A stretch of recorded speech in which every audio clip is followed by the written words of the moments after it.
Welcome to One Saturday Morning for November 14, 2015. I'm Daryl Dukes.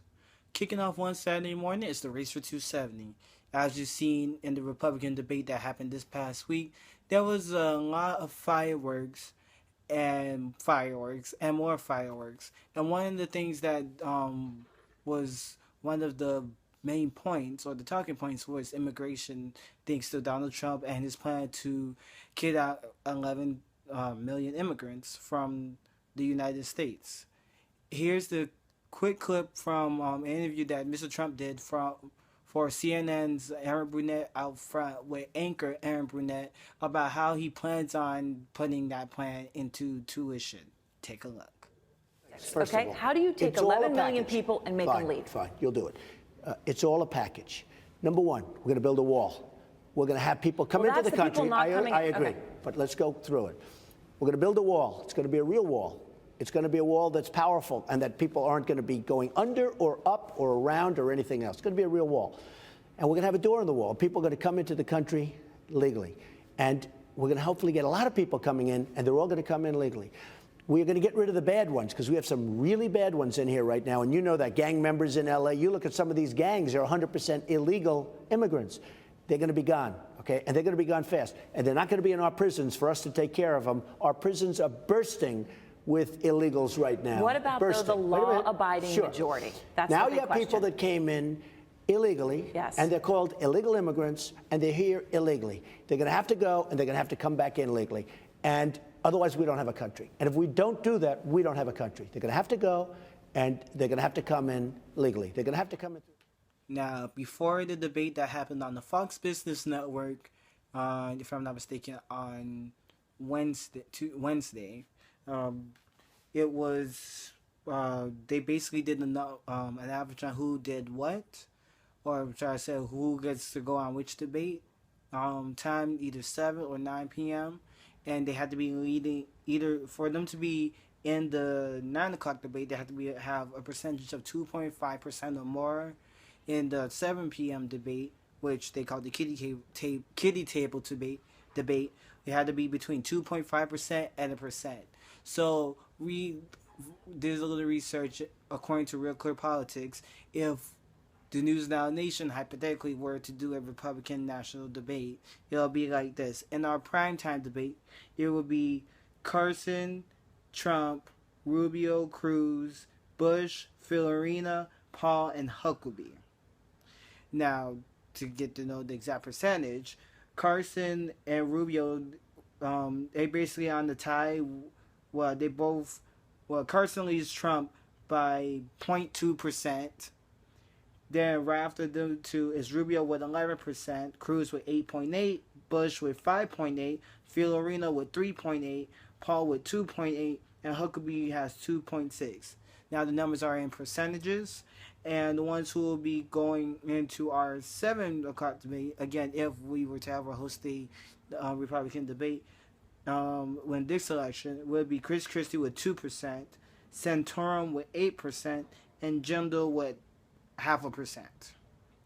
No, all these polls were based, all these numbers rather, were based between October 21st and November 3rd. So that's the time frame where these numbers came from, and that's what it stands right now. Now this is where it stood before the debate that happened this past week. Now, getting to other news, SeaWorld Parks and Entertainment announced that it will be ending its Kilauea show in SeaWorld San Diego. Now, as for SeaWorld Orlando, no word on that yet. At full legal disclosure, I'm an employee of SeaWorld Parks and Entertainment, so I can't, well, technically I could go into much details about this, but I'm going to let the facts present itself and be transparent with you guys, the viewing audience, when it comes down to these things.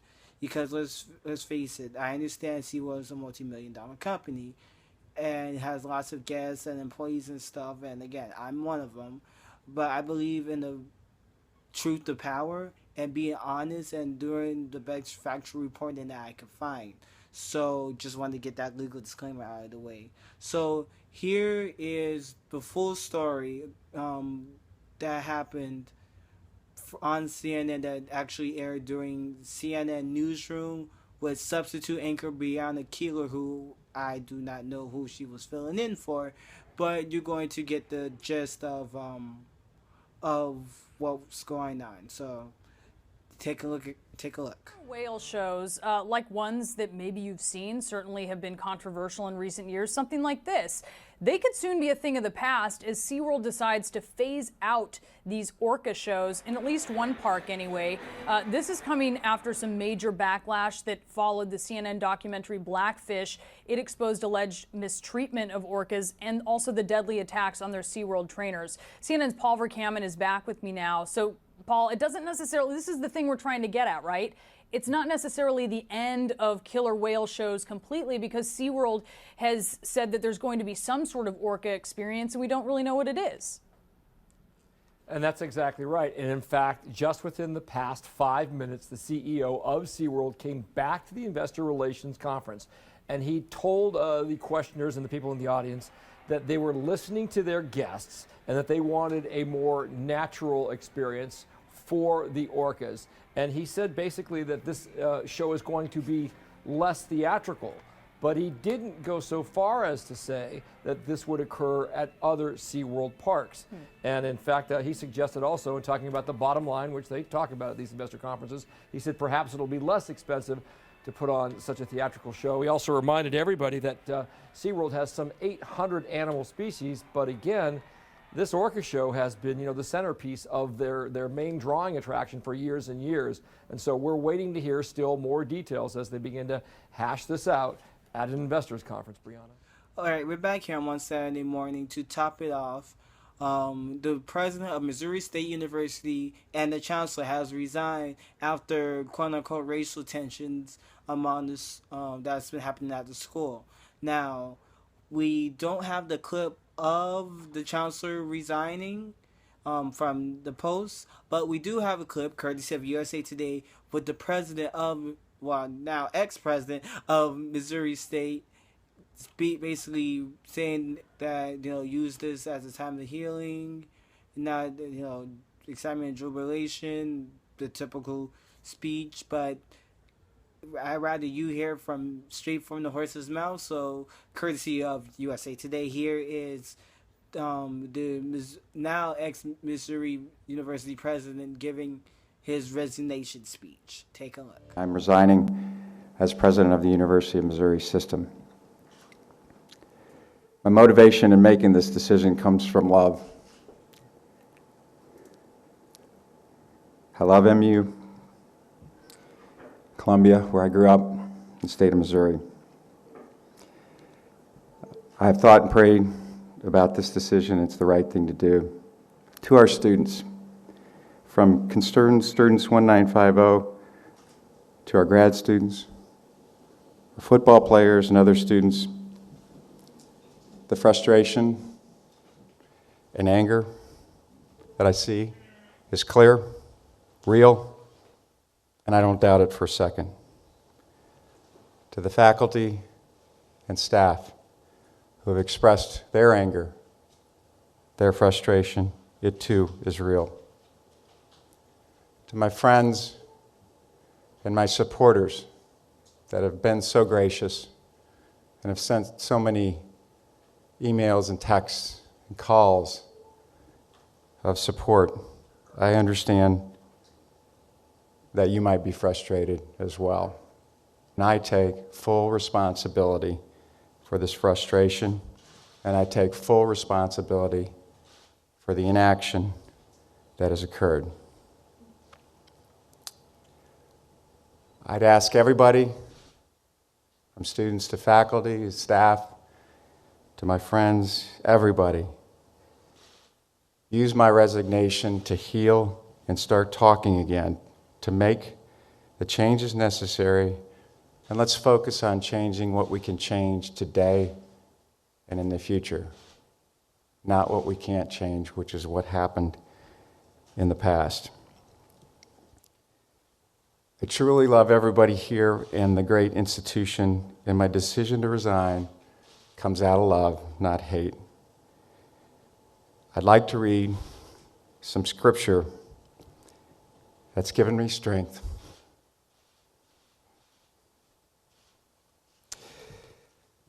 I hope it provides you with some strength as well as we think about what's next. I have to also give credit to my daughter for reminding me of the scripture. Psalm 46:1. God is our refuge and strength, and ever-present help in trouble.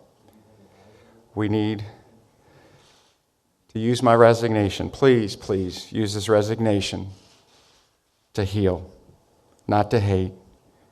And let's move forward together for a brighter tomorrow. Well, all right, guys, this is it for One Saturday Morning. I'm Darrell Dukes.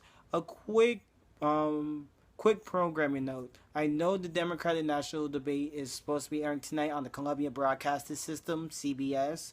We'll give you the insights and commentary, or give you the stuff that you probably have missed, since, again, the debate is on a Saturday night, right after the SEC on CBS.